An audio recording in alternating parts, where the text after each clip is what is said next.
Pujian bagimu Tuhan, pujian bagimu Tuhan, namamu besar dan layak dipuji.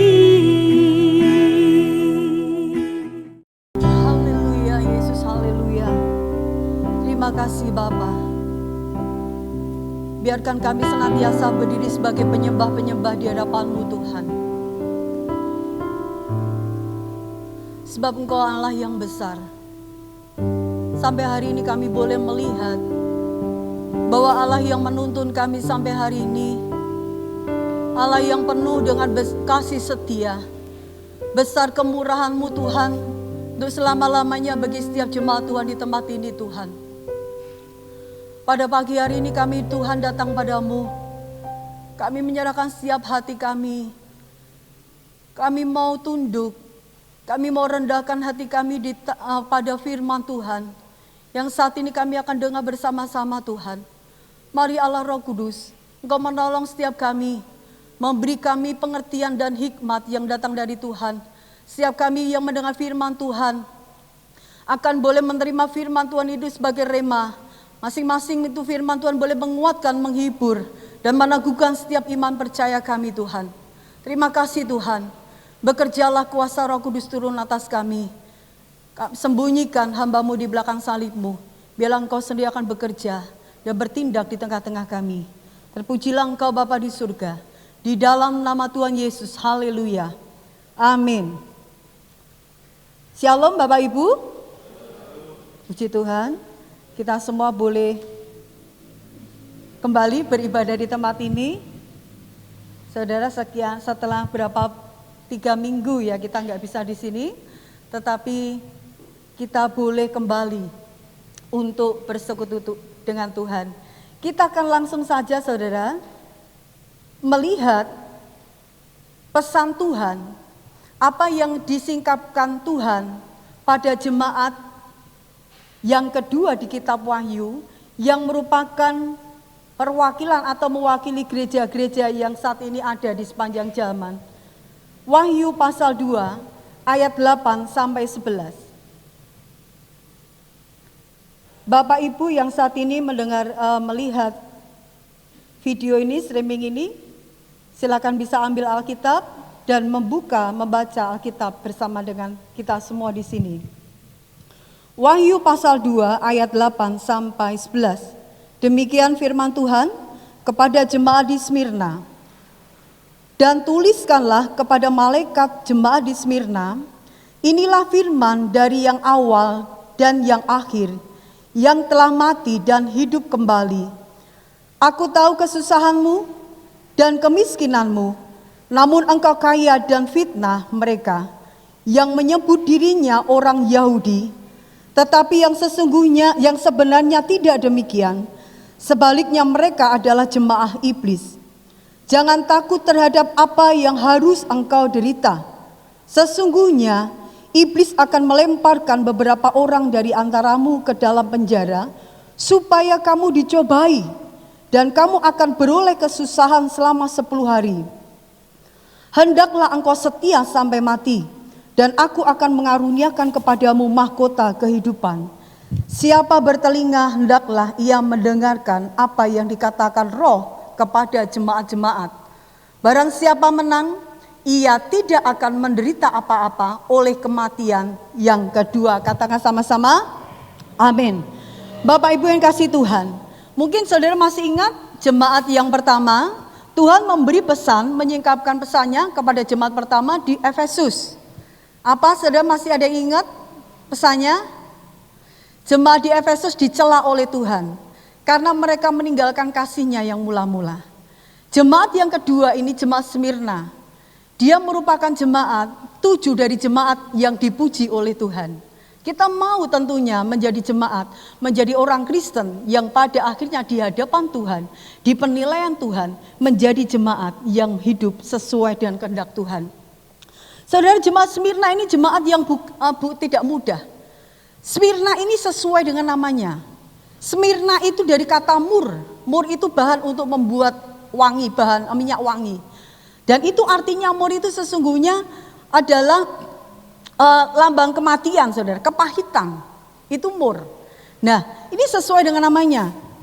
Allah, kita lihat Allah menyampaikan di ayat 8, dari ketujuh jemaat, Allah menyampaikan, menyatakan dirinya, aku adalah yang awal dan yang akhir. Yang awal ini merujuk, saudara, bahwa Yesus, dia adalah penguasa. Sebelum segala sesuatunya ada, dia sudah ada.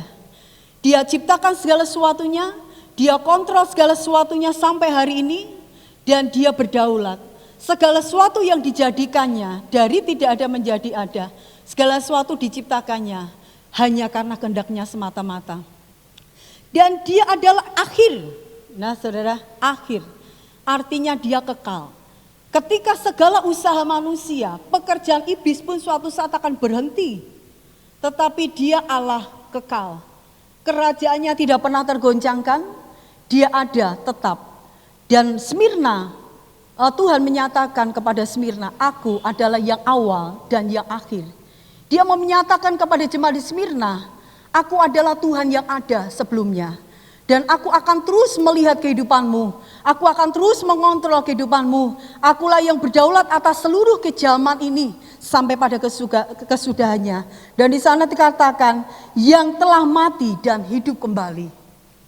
Saudara, Yesus fisiknya, manusia jasmaninya mengalami mati, tetapi rohnya kekal karena dia Allah yang kekal. Amin, saudara. Kepada jemaat di Smyrna, dia menyatakan, aku ini loh Allah yang kekal.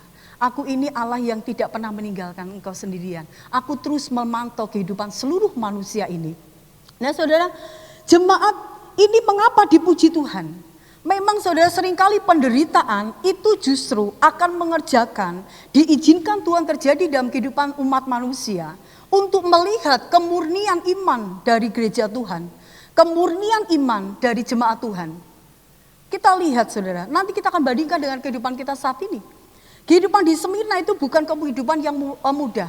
Memang Smyrna itu kota yang kaya, dekat pelabuhan, perdagangannya sangat maju sekali. Mereka banyak sekali orang kaya. Di sana banyak tinggal orang-orang Yahudi.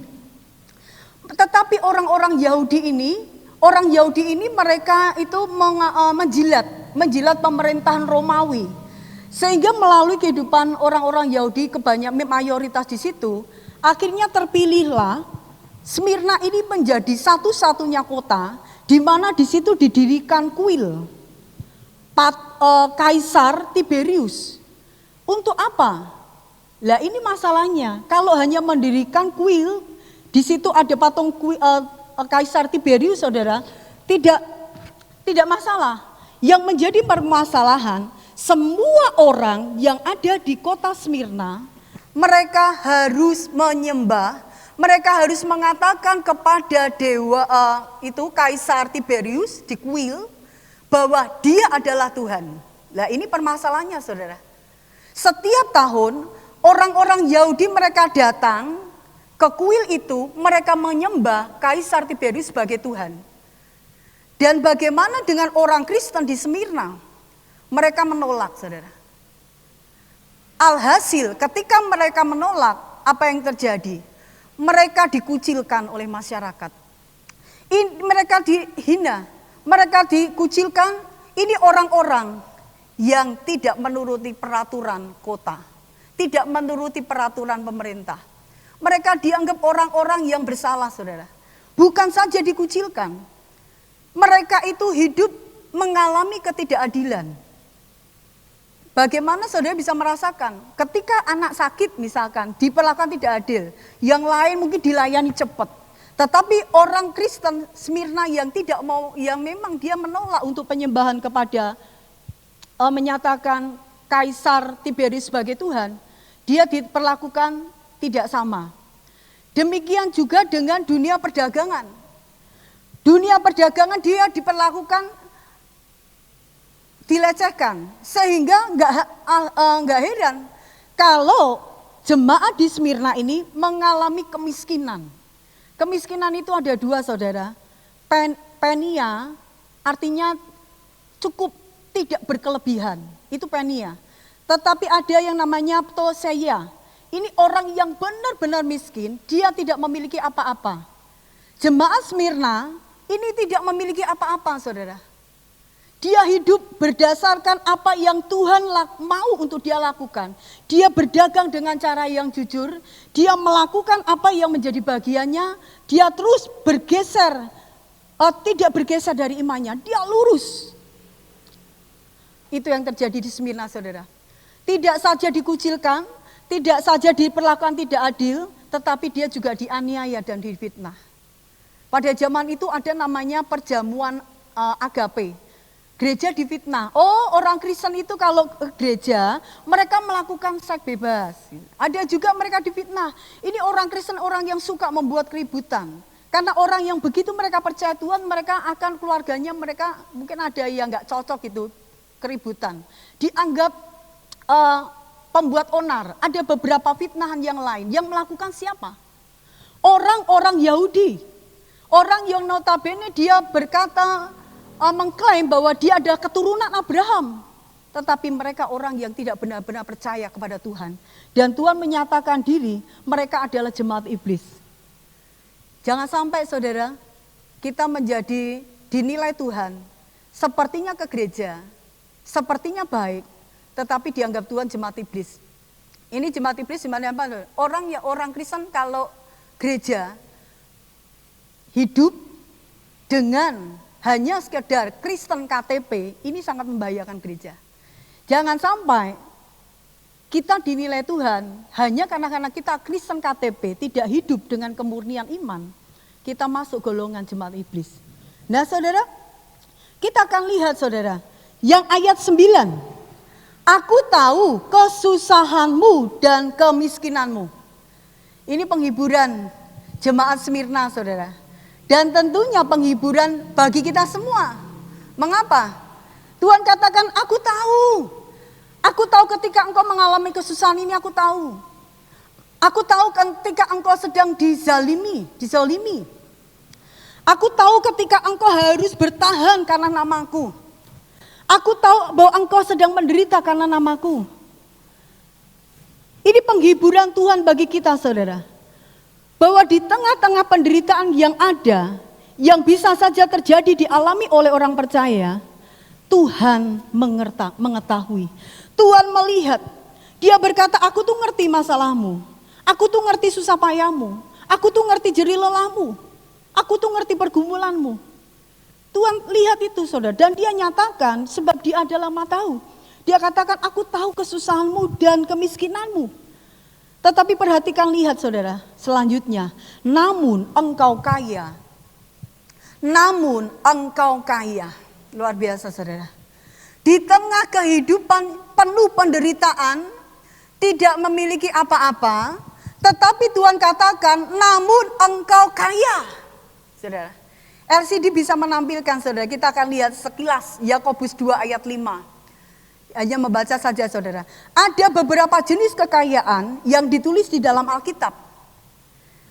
Yakobus 2 ayat 5, di sana kita Allah itu memilih orang, ya di sana katakan, dengarkanlah hai saudara-saudara yang kukasihi, bukankah Allah memilih orang-orang yang dianggap miskin oleh dunia ini untuk menjadi kaya dalam iman dan menjadi ahli waris kerajaan yang telah dijanjikannya kepada barang siapa yang mengasihi dia?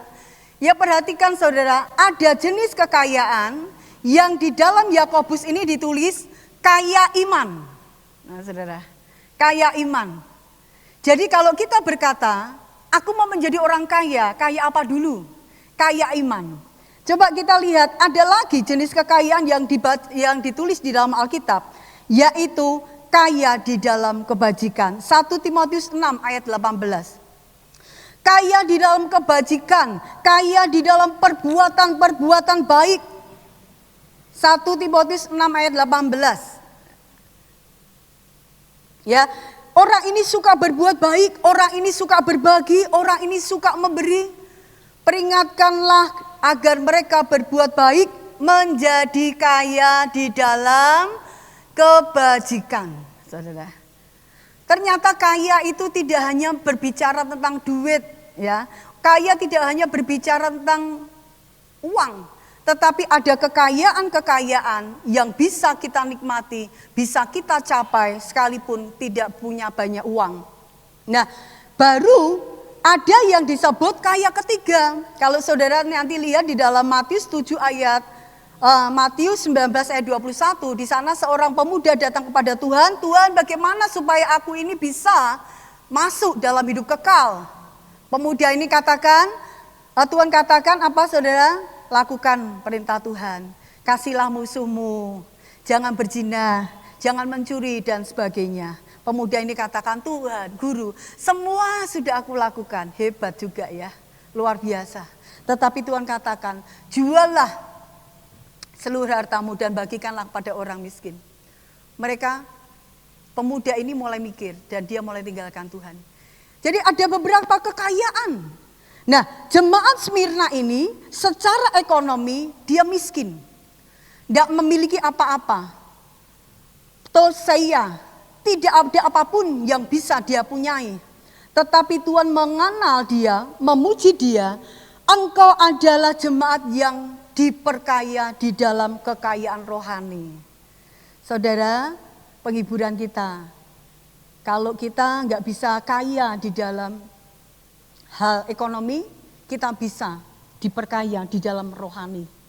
Bukan berarti orang yang kaya pun cukup puas dengan kekayaan. Kita harus berlomba dan mengejar sampai kita memiliki pencapaian iman, kita diperkaya, memiliki kekayaan-kekayaan rohani dalam hidup kita.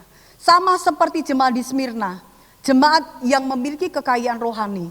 Dan di sana dikatakan, engkau bukan saja kaya, tetapi namun engkau kaya, dan fitnah mereka yang menyebut dirinya orang Yahudi, tetapi sebenarnya tidak demikian, sebaliknya mereka adalah jemaat iblis.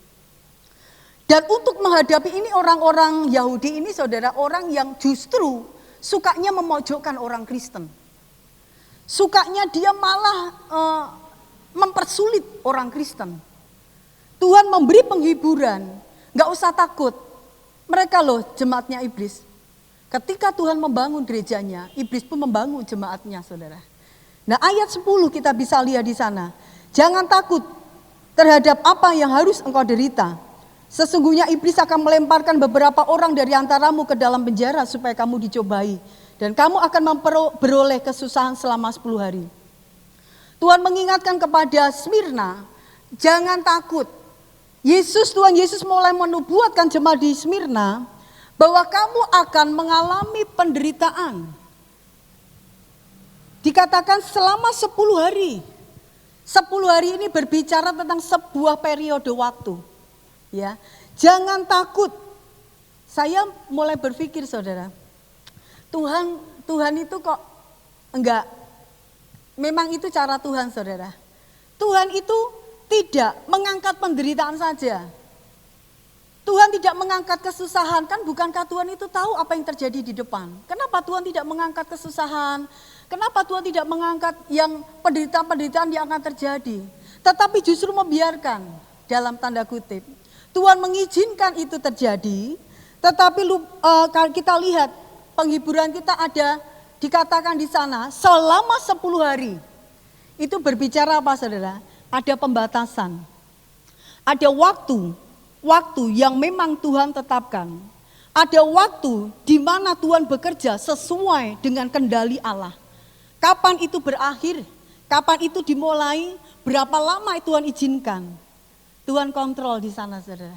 Nah dari sini kita bisa melihat Tuhan pegang kendali saudara. Dia batasi penderitaan. Ada pribadi yang mengontrol sehingga cukup 10 hari saja. Dengan kata lain saudara, aku tidak akan membiarkan engkau lama. Aku tidak akan pernah meninggalkan engkau. Dan selama itu aku akan tetap mengontrol engkau. Aku akan tetap mengawasi dan aku tidak akan meninggalkan engkau. Sebab itu penghiburan ini disampaikan kepada jemaat Smyrna, gak usah takut. Mengapa tidak takut? Karena waktu ini ada yang Tuhan sampaikan. Waktu itu ada tangan Tuhan yang membatasi. Sehingga kuasa jahat pun tidak seenaknya sendiri. Ada tangan Tuhan, ada kedaulatan Tuhan yang ada di sana. Yang menyertai kehidupan orang percaya, saudara. Nah, setelah Tuhan berkata, engkau kaya. Kekayaan itu, saudara, kekayaan rohani itu, saya harap semua jemaat Tuhan di sini, kita akan mengejar kekayaan-kekayaan rohani. Amin, Bapak Ibu. Yang di rumah, amin. Ya, puji Tuhan. Nah, saudara, di sana dikatakan, sebab itu jangan takut. Aku ada di sana, Tuhan mau katakan itu. Jangan takut. Satu hal yang harus engkau lakukan, gereja Tuhan yang akhir di zaman, yang hidup di zaman ini. Hendaklah, ayat 10b, sama-sama katakan, saudara. Hendaklah engkau setia sampai mati, dan aku akan mengaruniakan kepadamu mahkota kehidupan. Tuhan mau jemaat di Sardis, engkau luar biasa. Engkau jemaat yang sudah kaya di dalam kekayaan rohani. Tetapi jangan berhenti di sini. Tetap setialah sampai akhir. Karena aku yang awal dan yang akhir. Tuhan mau sampaikan kepada jemaat di Smyrna, jangan takut. Setialah sampai akhir. Karena aku menunggu engkau di sana. Dan siap akan memberikan kepadamu mahkota kehidupan. Ini saudara yang harus kita lakukan. Amsal 20 ayat 6 di sana dikatakan, saudara.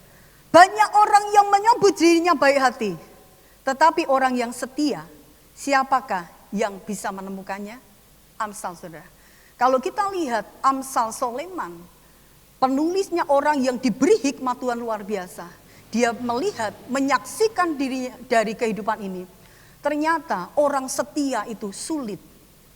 Untuk setia kepada Tuhan itu tidak mudah. Karena iblis seringkali akan membuat kita kacau. Iblis seringkali akan mengalihkan pandangan kita untuk kita tidak setia kepada Tuhan. Tetapi pagi hari ini kita bisa melihat, kita mau belajar dari jemaat di Smyrna. Sekalipun dia hidup di dalam penderitaan, dia tidak pernah merasakan kenyamanan diri sebagai orang Kristen. Justru karena menjadi orang Kristen, dia menderita, harus masuk penjara dan dibunuh. Dia susah, menderita miskin. Tetapi Smyrna tetap bisa menjadi jemaat yang setia. Nah, saudara, ada satu hal yang kita mau tangkap, saudara. Pagi hari ini kita mau tangkap, saudara. Kemiskinan itu memang kadang menyulitkan, saudara. Misalkan contoh, ketika orang miskin gak punya handphone, beli handphone aja gak bisa. Aduh, ada renungan-renungan banyak yang harus dibaca untuk menguatkan iman kita, memberi masukan.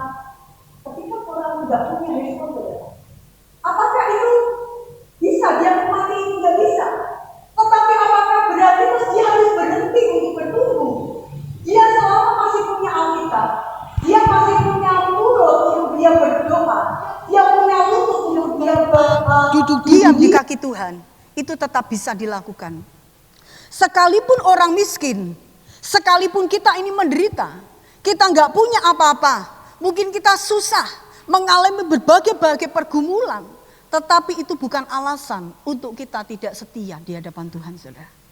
Kita malu dengan jemaat Smyrna, saudara. Kita nyaman, ibadah pakai AC, semua pakai Gojek sekarang bisa. Apa yang tidak bisa, saudara? Semua dibuat Tuhan nyaman. Cuma seringkali karena kenyamanan itu membuat orang jadi ngantuk, membuat orang jadi lengah. Tetapi orang Kristen Smyrna, dia dimurnikan dengan penderitaan dan aniaya. Sehingga imannya, iman yang hidup, iman yang sejati, saudara. Nah, kita bisa melihat, pada waktu Tuhan Yesus memberikan perumpamaan seorang tuan datang, dia memberikan 5 talenta kepada hamba pertama. Hamba pertama itu mengembangkan jadi 5. Hamba yang kedua diberi 2 talenta, dikembangkan lagi jadi 4. Yang satu, hamba yang ketiga, diberi 1 talenta, disembunyikan. Pada waktu tuannya datang, mereka laporan apa yang terjadi dengan hamba yang 1 dan 2. Tuannya berkata, tuannya tidak berkata gini, saudara. Hai engkau hambaku yang baik dan sukses. Enggak, saudara. Tuhan ini juga tidak berkata, hai engkau hambaku yang baik dan kaya raya. Tidak. Tetapi Alkitab menulis di dalam Matius 25:21. Hai engkau hambaku. Coba bisa ditampilkan. Hai hambaku yang baik dan yang setia. Di sana ditulis, hai hambaku yang baik dan setia. Aku akan memberikan engkau masuk perjamuan dengan aku. Barang siapa setia dalam perkara yang kecil, Tuhan akan memberikan perkara yang besar dalam kehidupan kita. Hal-hal yang kecil yang Tuhan perhadapkan kepada kita, Tuhan akan terus melihat apakah kita bisa menjadi orang yang dipercaya oleh Tuhan. Itu setia, itu artinya dapat dipercaya, saudara. Apakah ketika persoalan datang kecil-kecil dalam hidup kita, masih ada iman, masih ada kerinduan untuk kita membangun relasi dengan Tuhan? Apakah masih ada iman percaya yang kita berikan, yang kita masih nantikan Tuhan dalam hidup kita? Hal-hal yang kecil, saudara. Ketika kita diberi tanggung jawab Tuhan, ketika Tuhan izinkan terjadi hal yang sepertinya sepele dalam kehidupan kita, Tuhan mau kita tetap setia, saudara. Tuhan katakan, orang yang setia dalam perkara kecil, Tuhan akan memberikan kepadanya perkara-perkara yang besar.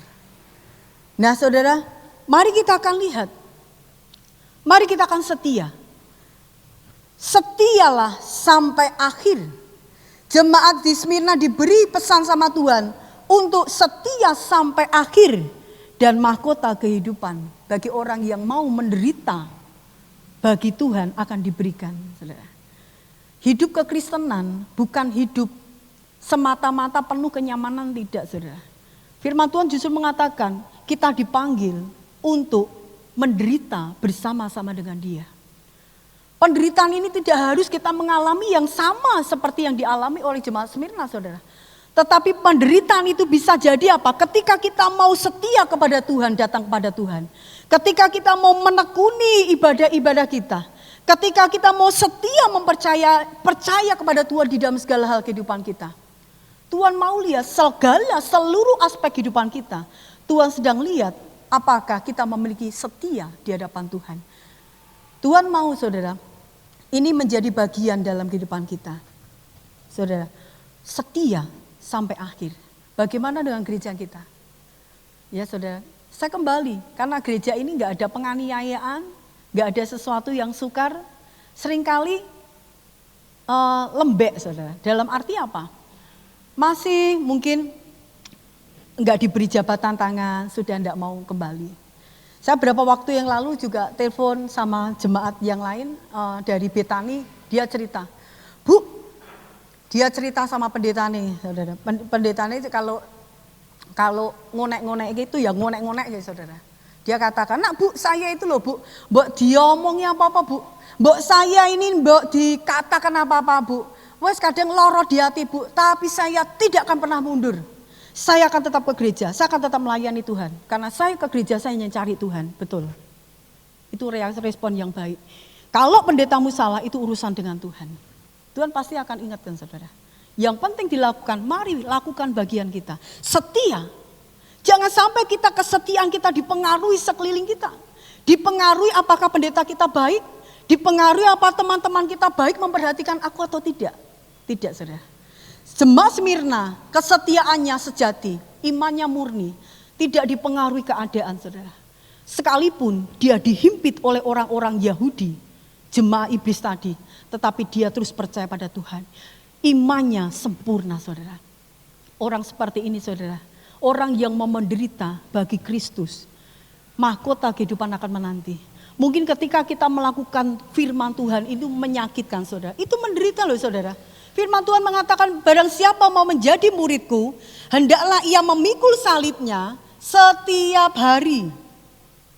Hendaklah ia mau mengikut salibnya setiap hari. Dan mengikuti aku. Memikul salib itu berat, saudara. Artinya apa? Itu merobek daging kita. Menyakitkan hati kita seringkali seperti itu. Membuat daging kita tidak nyaman. Tetapi harus kita lakukan. Kita mau terus maju mengikut Tuhan. Karena apa, saudara? Karena kesetiaan itu harusnya kita memang lihat ke atas. Mengapa kita harus setia? Karena Tuhan kita setia. Dia sudah mati dan dia menanti kita di surga. Dan saat ini dia menyediakan rumah bagi saudara dan saya. Dan siap disediakan bagi kita semua. Setialah sampai mati saudara. Jangan lakukan yang biasa-biasa saudara. Coba mari naik level lagi saudara. Naik level lagi saudara. Selama ini engkau tidak setia membaca Alkitab, mulai kembali setia membaca Alkitab. Saat ini engkau malas sekali berdoa, saya terus ingatkan untuk engkau bangun kehidupan relasi dengan Tuhan. Orang yang memiliki kekayaan rohani ini memiliki iman yang benar. Bukan Kristen KTP saudara. Kristen KTP selamanya, selama dia tidak punya komitmen untuk bertumbuh, dia akan menjadi Kristen itu seperti itu, dan itu sangat bahayakan gereja saudara. Nah, memiliki relasi dengan Tuhan, saudara harus terus membangun. Saudara itu berusaha merendahkan diri di hadapan Tuhan bahwa tanpa Tuhan kita nggak bisa berbuat apa-apa karena Dia adalah yang awal dan yang akhir. Dia tahu seluruh kehidupan kita dan Dia ada di penghujung dunia ini. Dan mari tetap nantikan Tuhan. Firman Tuhan Yesaya 40:31 katakan, orang yang menanti-nantikan Tuhan, dia seperti Raja Wali yang terbang tinggi dengan kedua sayapnya. Dia berjalan tidak pernah merasa letih, berlari tidak pernah merasa lelah saudara. Itulah orang yang menantikan Tuhan. Ketika saudara melakukan, memegang iman saudara untuk terus hidup menderita, untuk melakukan, untuk hidup taat kepada Tuhan, saudara, maka yang terjadi itu kita sedang mengumpulkan kekayaan-kekayaan rohani dalam kehidupan kita. Kekayaan rohani itulah yang membuat kita setia di hadapan Tuhan. Orang yang tidak punya kekayaan rohani, dia tidak akan pernah mungkin setia di hadapan Tuhan. Dia seperti membangun rumahnya di atas pasir. Ketika hujan badai, hilang saudara. Itu yang terjadi. Tetapi orang yang meletakkan firman Tuhan sebagai dasar hidupnya, sekalipun dia harus menderita karena dia taat kepada firman Tuhan, orang itu sedang membangun rumahnya di atas pondasi dari batu. Kuat saudara. Sehingga dia akan setia sampai mati. Amin saudara. Biarlah firman Tuhan ini saudara bisa menguatkan dan memberikan penghiburan kita. Untuk kita boleh menjadi jemaat Tuhan yang setia, memiliki iman yang murni di hadapan Tuhan. Haleluya. Tundukkan kepalamu saudara. Kita akan naikkan pujian seperti wanita.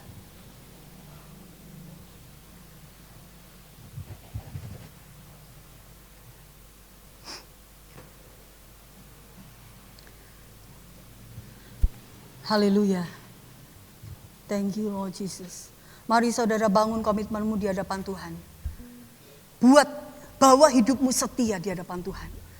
Mari kita bawa pencapaian sampai kita memiliki kekayaan rohani dalam kehidupan kita. Itulah yang akan menopang kehidupan kekristenan kita. Seperti wanita saja untuk semuanya bangkit berdiri di hadapan Tuhan saudara. Haleluya Yesus, terima kasih Tuhan, haleluya. Kami bersyukur Tuhan, Engkau Allah yang layak disembah. Sama-sama naikkan pujian seperti wanita. Seperti wanita mengurapimu, menangis di bawah kaki. Hayati nikmati pujian ini, ungkapkan. Demi yang hidupku mau mengasihimu. Amin. Yesus, Engkau baik bagiku. Katakan seperti wanita. Mari yang semua di rumah katakan, nyanyi sama-sama. Wanita mengurapimu. Amin, glory Tuhan. Menangis di bawah kakimu. Demikian hidupku mau mengasihimu. Amin, Yesus kau baik, terlalu baik. Baik bagiku sampai akhir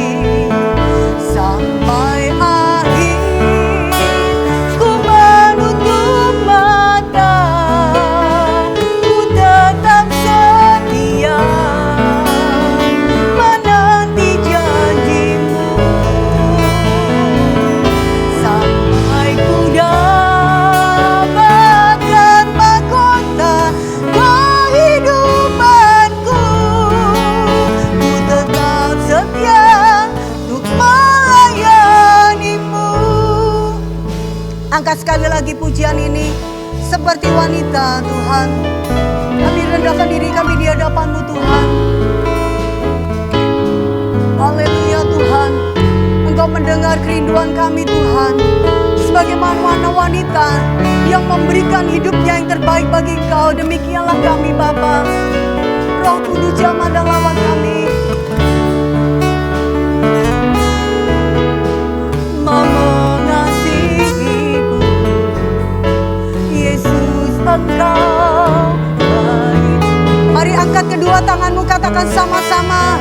Sampai akhir ku menutup mata, ku tetap setia menanti janji-Mu. Sampai ku dapatkan mahkota kehidupanku, ku tetap setia untuk melayani. Katakan lagi sekali, sampai. Amin Tuhan. Kami mau setia di hadapan-Mu Tuhan. Kami mau tetap setia di hadapan-Mu Tuhan, Roh Kudus. Haleluya. Sampai ku dapatkan mahkota kehidupanku, ku tetap setia untuk melayani-Mu. Cuma saja katakan sampai akhir.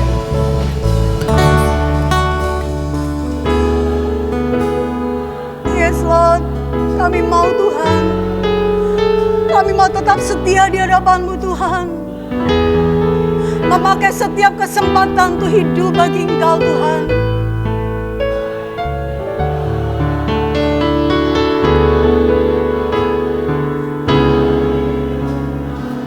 Amin.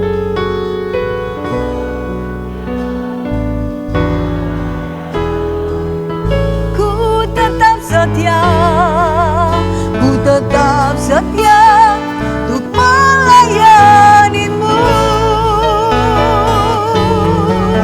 Ku tetap setia untuk melayani-Mu.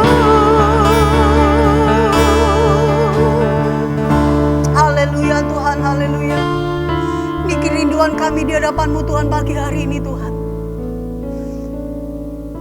Kami saat ini berdiri di hadapan Raja segala Raja Tuhan.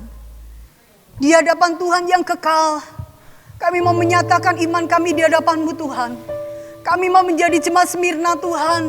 Jemaat yang tidak pernah kehilangan kesetiaannya di hadapan Tuhan. Jemaat yang senantiasa diperkaya di dalam kekayaan-kekayaan rohani Tuhan.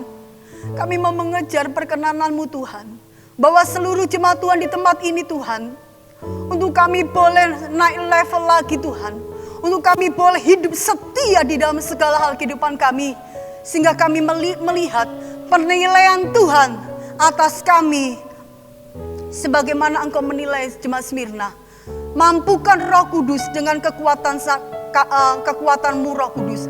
Untuk kami terus berjalan di dalam kesetiaan. Sampai garis finish akhir kami. Untuk kami boleh setia di hadapan Tuhan. Terima kasih Bapa. Kami menyerahkan Tuhan kehidupan umat-Mu di dalam tangan kuasa Allah yang ajaib. Tuhan memeliharakan seluruh kehidupan keluarga-keluarga mereka. Tuhan melindungi mereka dengan kesehatan, kekuatan. Dan memberikan berkat-berkat yang baik. Tuhan, kami menyerahkan bangsa dan negara kami, kota kami. Kiranya Engkau sendiri Tuhan, kami percaya segala sesuatu yang terjadi di kota ini, yang terjadi di bangsa kami, Engkau sedang memperhatikan dengan kedua mata-Mu Tuhan. Dan kami percaya Engkau Allah yang berdaulat. Engkau sendiri Tuhan yang akan campur tangan di dalam penyelesaian COVID ini Tuhan. Kami percaya Tuhan, Engkau sedia akan bertindak atas bangsa kami. Memberikan perlindungan, pemulihan-Mu atas kota dan bangsa kami. Terima kasih Bapa. Terpujilah Engkau. Di dalam nama Yesus kami berdoa dan mengucap syukur. Haleluya. Amin. Saudara-saudara, engkau yang dikasihi Tuhan. Engkau adalah orang-orang yang berharga di dalam Tuhan Yesus Kristus. Sekarang Tuhan turunkanlah berkat-Mu Terimalah saudara berkat rahmat anugerah kasih karunia dari Allah Bapa, cinta kasih sayang dan damai sejahtera di dalam putranya, dan di dalam persekutuan pimpinan dan bimbingan Roh Kudusnya hingga Maranatha Tuhan Yesus datang untuk kedua kalinya. Diberkati rohmu, diberkati tubuhmu, diberkati jiwamu. Di dalam nama Tuhan Yesus Kristus. Haleluya.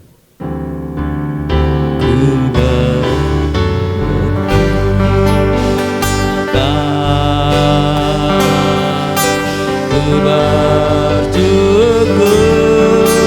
Tuhan buat kasih setiamu di dalam hidupku. Ku bersyukur,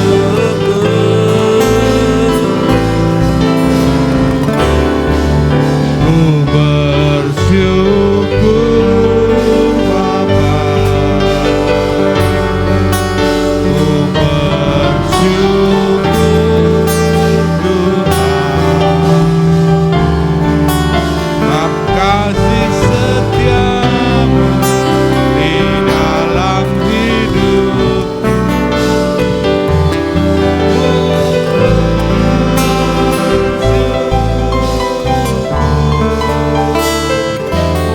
Tuhan, selamat ulang, Tuhan Yesus memberkati.